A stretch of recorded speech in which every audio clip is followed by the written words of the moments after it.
Hey everybody, welcome to another episode of Maybe I'm Just Not Getting It. I'm your podcast host, Robert Davis. Appreciate you tuning into the show.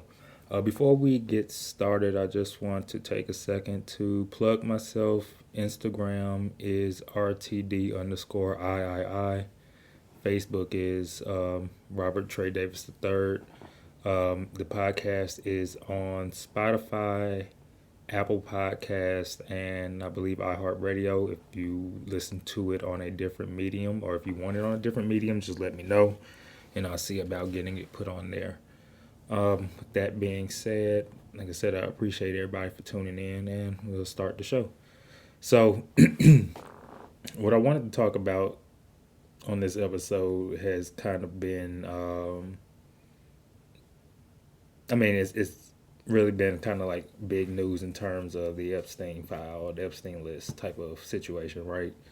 It's kind of been one of the most talked about things ever. And I think just to recap, where we are with it is that, Jeffrey Epstein was essentially a very wealthy billionaire sex trafficker of young girls, and he kind of facilitated this island, this personal island, where a lot of a haven, kind of the rich, famous, powerful of the world, the who's who of the world, will come to engage in sexual acts with young underage women. And he essentially was the facilitator and the runner of all of that. And while he was awaiting trial for crimes for sex trafficking of underage girls and of that nature, um, he mysteriously committed suicide, at least allegedly. And in the wake of that, there had always been talk of a client list, like how every movie has like the black box or something like that, or the black book, or whatever, the ledger. They had everybody's name then at the end. So there's always been talk that there was a list, a client list of all the who's who of the world. And when we say who's who, we mean really like the most powerful and famous of the most powerful and famous. And so that's kind of where we are now, just in a quick recap. Um, and this is kind of the type of stuff that we're describing in terms of the Epstein Island is like the type of things you see in like the movies where they depict like the rich, famous, and powerful as like these kind of immoral, gluttonous type of pigs that do just whatever they want. They do these very inhumane, and like the rich, famous, and powerful in what's it, the Purge and stuff like that. Well, not with the killing part, but just in terms of what they can do to people. I'm pretty sure they was allowed to kill the girls if they really wanted to, quite frankly. But uh, it was really that sort of, I don't want to say bravado or elegance, but it was that sort of situation that was going on. That sort of rich money type of you could do what you want type of situation. And just recently the FBI and the DOJ concluded that there was no foul play in regards to Epstein's death, where he had allegedly hung himself, um, and in his cell.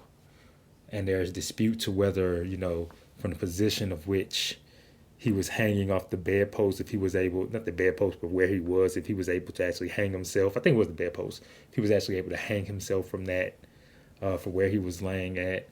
Um, if, there was dispute to where I think the cameras had went out for a minute or something, and there was no guards that were watching or on duty at that particular point. It was like a lot of different coincidences of breakdown at this particular point that he decided to commit suicide. And so the FBI and the DOJ have recently concluded again that there was no foul play regarding his death, and that there is no actual client list. So essentially, putting a bow on this story, that there's nothing else to it. He's dead.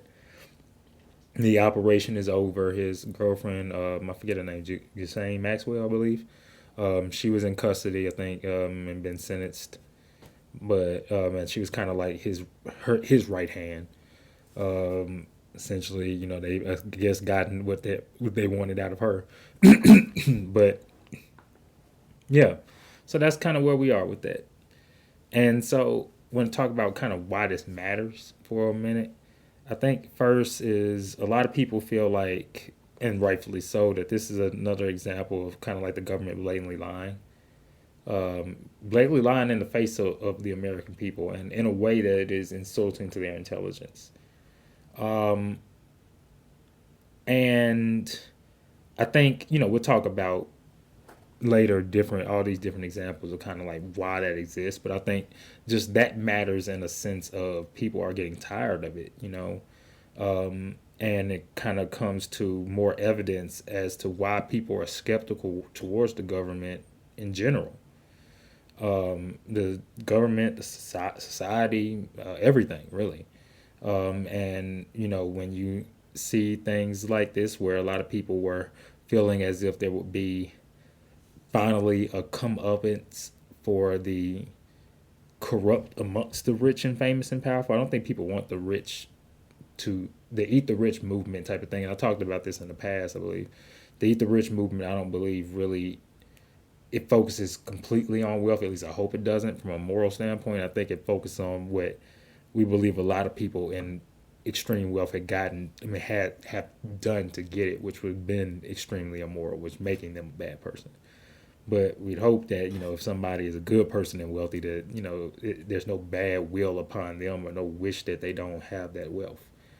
But like I said, um, it is still evidence that I mean, it's still this is another piece of evidence to why people are skeptical of everything around them because they just don't believe that at the end of the day that when we believe that maybe they will found the corrupt amongst the rich and powerful will get their comeuppance that they didn't.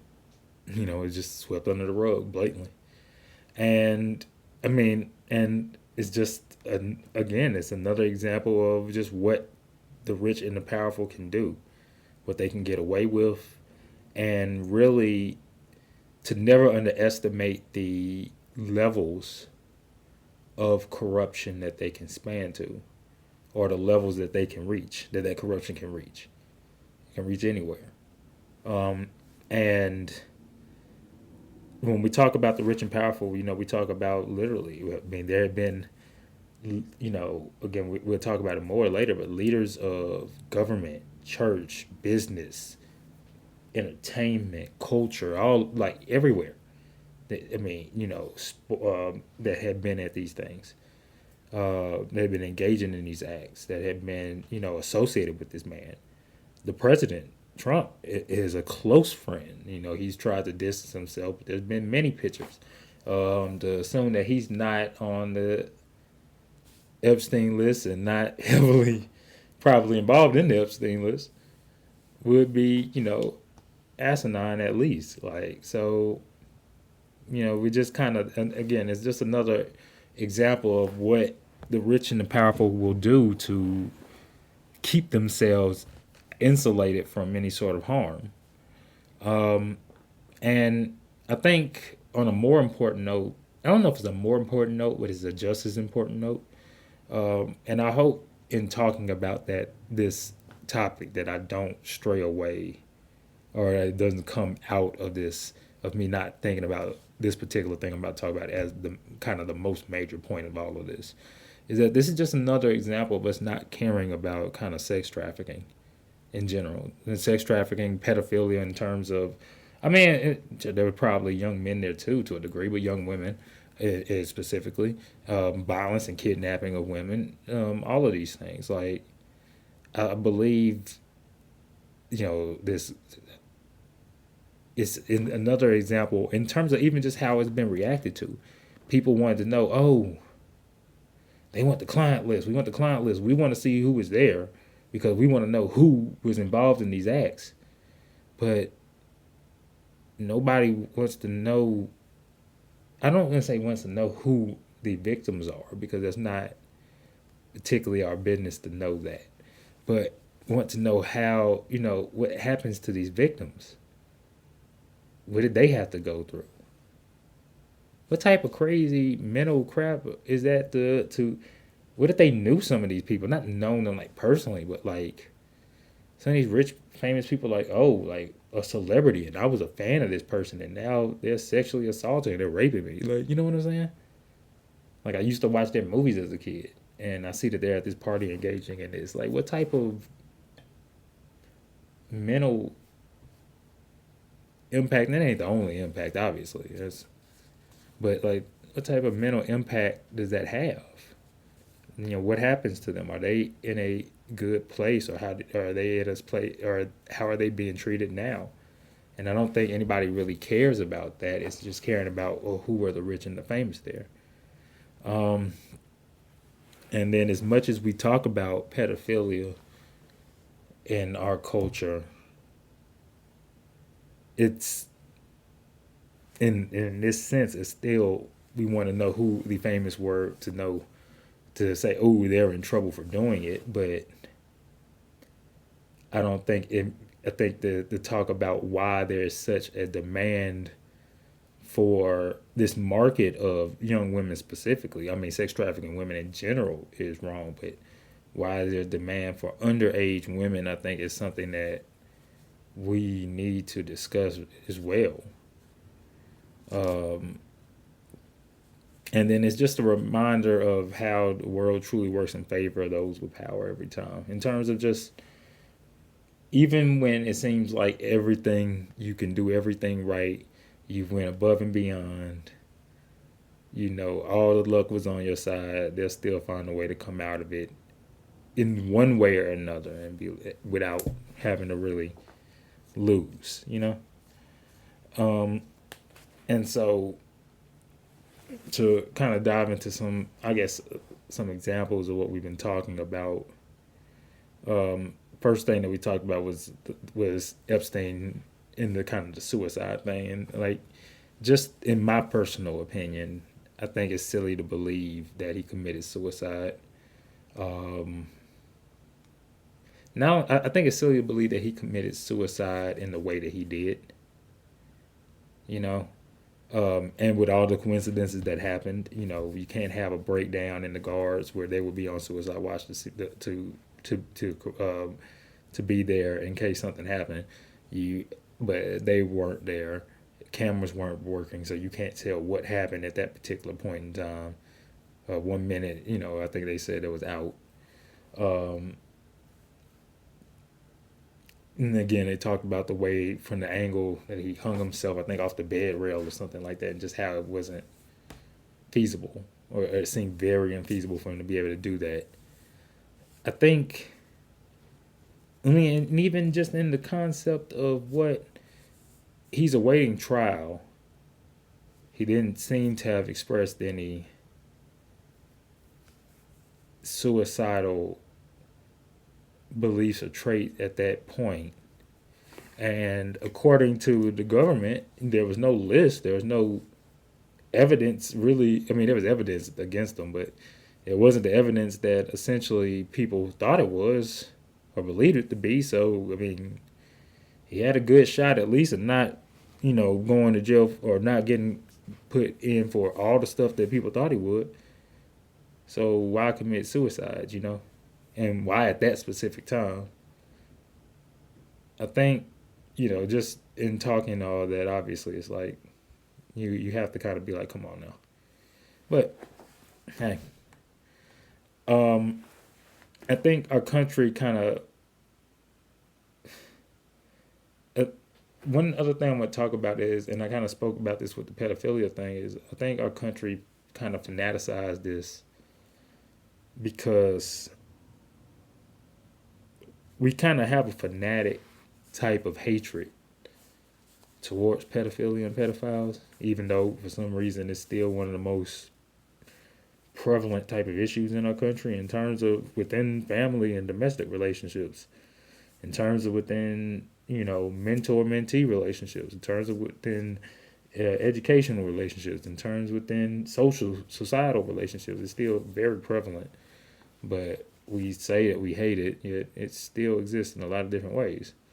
But nonetheless, I think that the Epstein case was a polarizing one because of the fact that it involved two things that our country, especially the non-rich of our country, really focused on, which was the hatred of pedophiles and the hatred of the quote unquote rich, famous, powerful.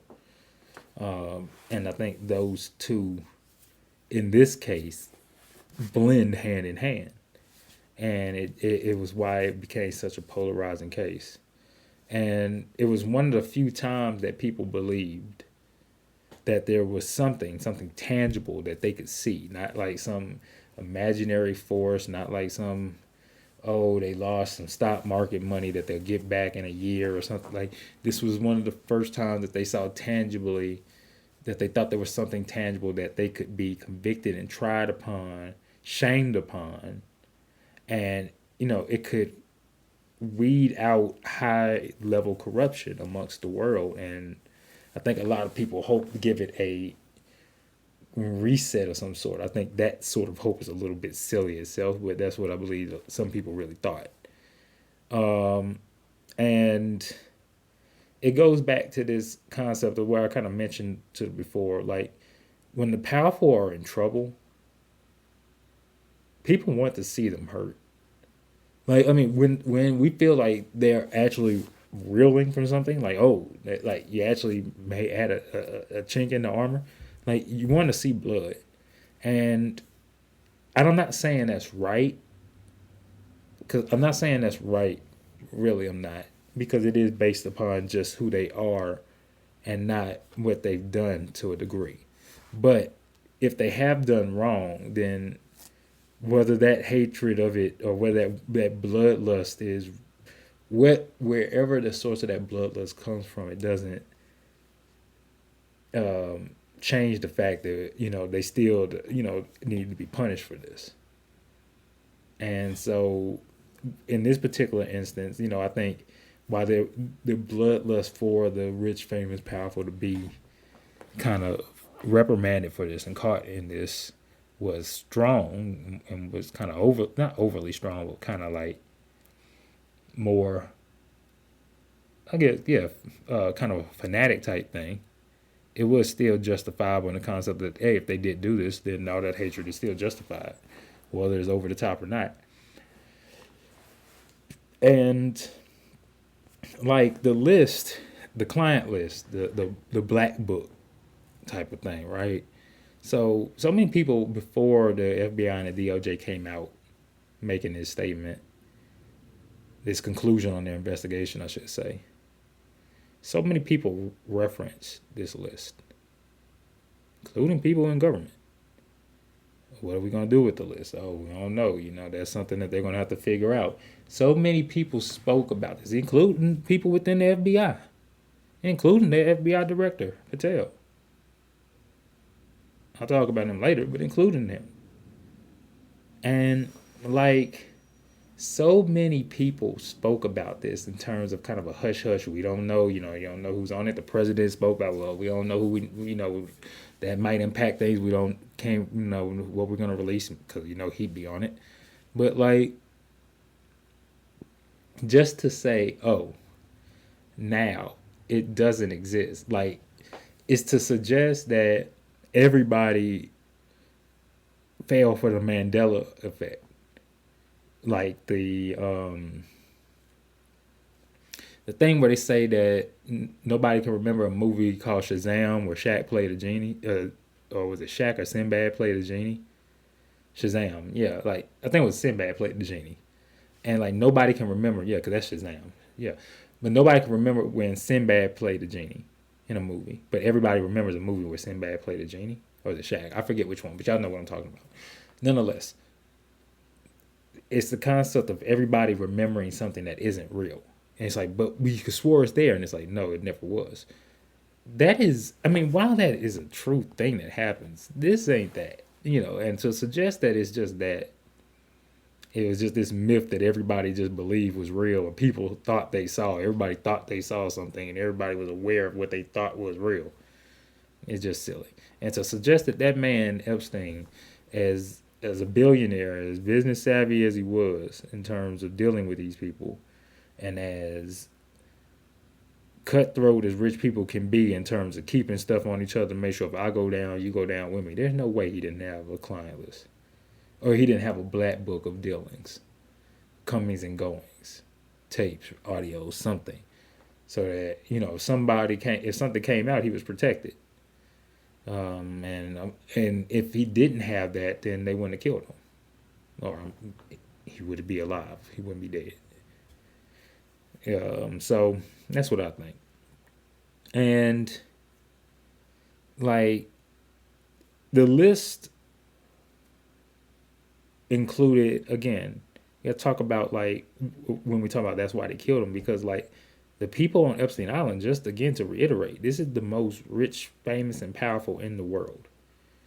Again, leaders of church, business, government, entertainment, like everywhere.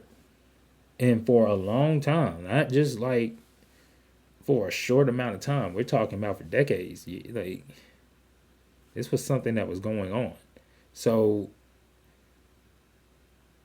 and we're not, and not just one party, not just one side, one type, one race.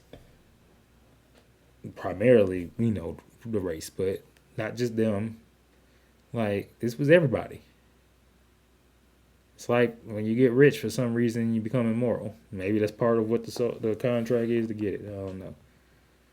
But we have to understand that that's why the list was scrubbed or buried, because they couldn't afford for that to get out. There's too many people implicated. And Trump himself, I wasn't gonna make this about Trump, but I'm not going to. But like, I know he's winning. He has to feel like he's winning, and winning an awful lot as of lately. With the bill passing, with this passing, with this being scrubbed or pushed on the rug. Yeah, I know he has to feel like he's winning, but again, as he was a long-term friend of Epstein, long-time friend. And he said I don't think he said he'd never been to the island. No, he'd been to the island many times. He'd probably been there and probably had sex with many of young girls there. Probably done a lot more than that to young girls there. So, we know why he was definitely in those files. And why another reason why all of them are relieved and happy, not just because of him, but he's a representation of the rest of them. And like, just to speak on something for a minute, both the head of the FBI, Patel, and the deputy, I forget his name, or the second in command of the FBI, dude from Fox News, I forget his name. And I'm talking about the Secretary of Defense, Hedgepeth or whatever. I'm talking about, like, I forget the guy's name, I really do.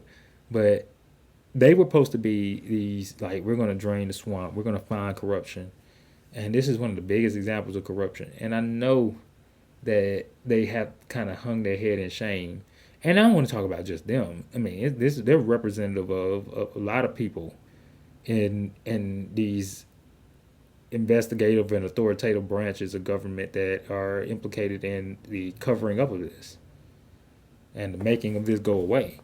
And how they all, even on the red side of it, had dedicated to draining the swamp and finding the immoral and getting all the waste, not just the waste, but getting all the, especially pedophiles and everything, and all the weirdos out of the White House and out of power. And when they had the opportunity to, they did what they was told and swept it under anyway. And I guess it's disappointing to see that even that when they had their shot, they failed, which you knew they would. But that's what it is. And just the reaction from this has been public outrage from everyone. Understandably why. Like, bipartisan, both Republicans and Democrats are pissed about this. The general public is pissed about this. The internet, many of people are doing what I'm doing. They're talking about their feelings about it right now. And I think it's understandable, feasible. People wanted to see something happen and they didn't. And I think, this is not something that's gonna go away either. The internet's gonna keep talking about it. People are gonna keep talking about it. People are gonna probably be hackers. All of that are probably gonna be trying to go hard to find whatever information they can on it. And so we'll see where it goes. But the reaction surely, and to the point, I know the government doesn't care about the reaction of the public, but obviously it had to went the way they thought it was going to. But as long as no one actually can find out, they don't care what people think. So I get it. But the concerns that I have regarding this, quite honestly, is first, as I talked about earlier, I think this whole situation highlights what seemingly is an endless market for sex with underage women. It's sex trafficking, actually. I mean, it's a market in terms of which is usually, I think the stereotypical client that you would think of, or the person that's buying that you think of, is a rich, not rich, but an older white man or a white man. But I mean, there's definitely other people there too. But even with the taking the demographics out of it, I think this still just highlights. I mean, because it's not just Epstein, right? Like cartels do this, mafia does this, all sort of different organized crime units do this in terms of marketing. I mean, sex trafficking and human trafficking, and I think that which just to be clear, the whole sex trafficking concept was the whole basis for Epstein Island. The rich and famous, powerful weren't just coming there just to hang out with each other. They were coming there to do that and then have fun with it, which was hanging out with each other and doing all the crazy other shit. But the base of it was based upon that. And so it highlights this seemingly endless drive this endless drive of a market that a lot of people fight. They'll spend their lives energy fighting, and it's sad to see that it's still because the rich, famous, and powerful are such a driver of the market for it. They're always going to have a way to get to do that, and it's concerning. But I suppose that is the way that it is. But and why? I guess is the question. Like, why? It's something I've always thought to myself is like, why is it such a thing? Like, to just want to be able to go somewhere and be like, oh, I want to pay for it. Bring this young scared person, this young scared girl in here. Like, I guess it's a power thing. It's a power trip, an ego thing type of thing that gets you off. But like, I just never understood why there was a market for that, for sex trafficking and all that. Like, but then again, as I've said, and as I've been taught and I've been told that men would have sex with a trash bag if they could find the hole and hold it still long enough. So it is what it is. Um, but this is another concern I have is that this is just another example of people losing faith in kind of the systems that govern our country in terms of the response to it. I mean, and again, it's obviously so, right? Like, people are tired of feeling as if this is what's the word I'm looking for? People are tired of feeling as if our country and our world operates in a fashion where if you are of a certain social or economic class, or the highest social or economic class, that nothing applies to you. Like the rules, nothing applies to you. And everybody else, you're getting the short end of the stick where everything, every time, is just going to keep trying to screw you over. And people lose faith in stuff when they see the one time where they're like, oh, it's going to work against them this time. Like, they're like, to see just to see the system work fairly. And when I say work against them, just to see it work fairly.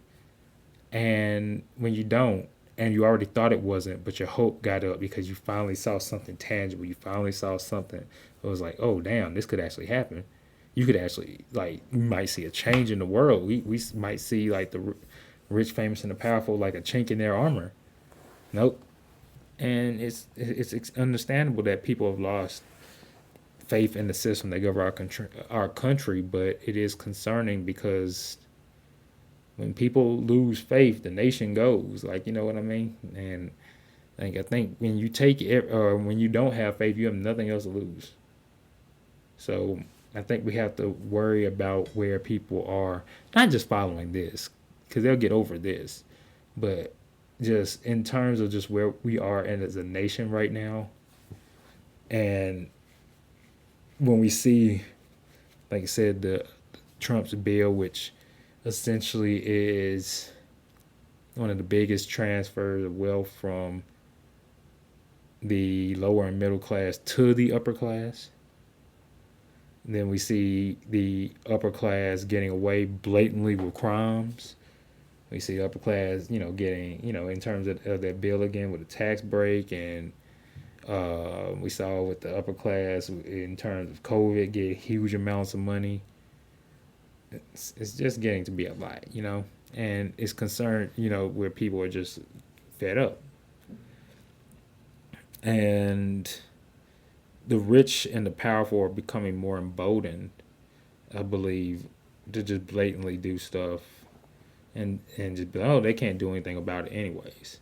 And I think to a degree that's a concern, because if they can truly do whatever they want, I have a fear of what happens when they start doing truly whatever they want. Like, you get what I mean? And I think we all need to be concerned about that, quite frankly. Because if they don't want us here, or they don't want us to thrive, or they don't want a particular thing or a particular concept to thrive in this nation, it seems like they can take it. And so I think we all have to kind of be a little bit um, hesitant and concerned about exactly what the rich are going to do, and famous and powerful are going to do next. Or how much greed and how much gluttony and how much immoralness can they do, or how much it seems just to their heart intent, like they'll just keep eating until there's nothing left. And another concern I have, spoke about this a little bit in terms of cartels and mafias and organized crime families, a lot of them being based and having strong bases and financial ties into sex trafficking. But there will, there's already is likely, but if there was not, there will be another Epstein. There will be another Epstein Island. It won't be him, but there will be another one that pops up. And so, if so, I think if there is another Epstein, I mean, there will be another Epstein that comes up. I think he'll be more protected and more advanced. The rich, famous, and powerful will learn from this particular instance, and they'll find a way to modify what they want to do, modify how this operation is ran, and it'll become even harder to stop. And I think that's a huge problem, obviously, because it's just like, oh, something went down. Well, another chink, just a chink in the wheel for them to fix, and they'll get it done. And I think, like I said, it's just another day for them, a small issue for them to fix, but there'll be another Epstein that pops up. And I think that's one of the most concerning parts of it all, just how easily it seems like most likely he could have been replaced. And so, like, I think to kind of conclude to a degree, I think we will likely never know, just quite honestly, who was on the Epstein list, or who was behind killing him. I mean, and I don't think we really need to. I mean, I think we need to. I think they need to be, I don't think we need to, but I think they need to be held accountable. They won't be. And maybe us knowing is what would have held them accountable. So maybe we needed to. But I think we generally know who they were.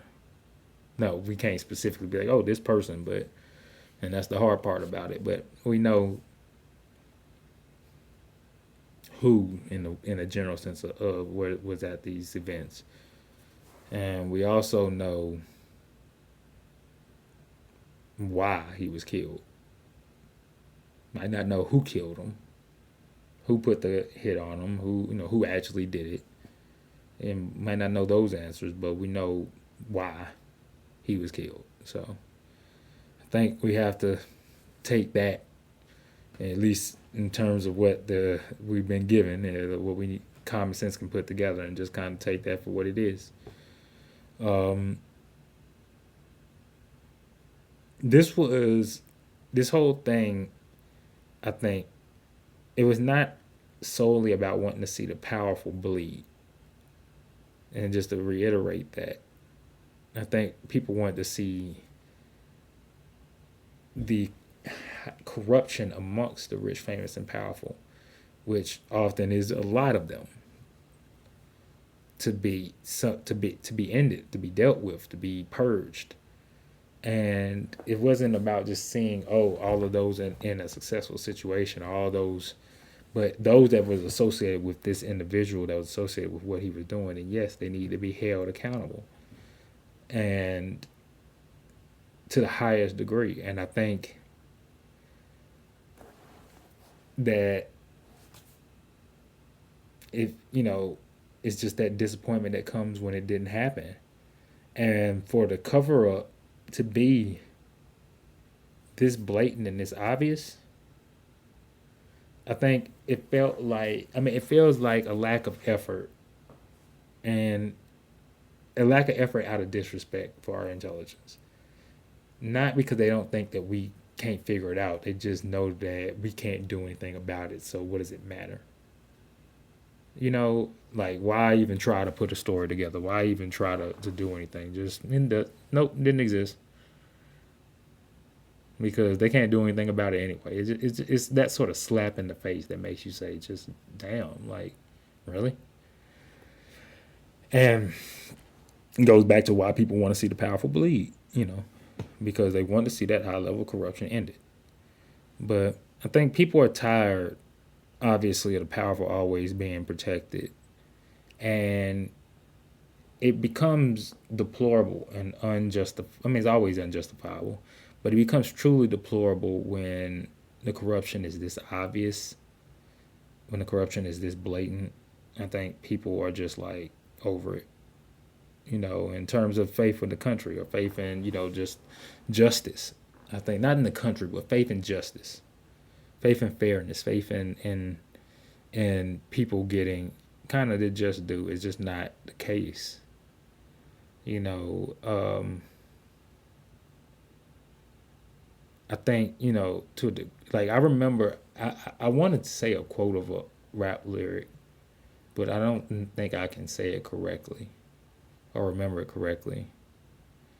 It ain't even a rap lyric, but I know Killer Mike was talking in this one Logic song one time, and he was talking about, like, I guess he was talking in terms of what he would say to God, and he was saying, just in terms of, why does everyone that go against everything that you ever said always get ahead?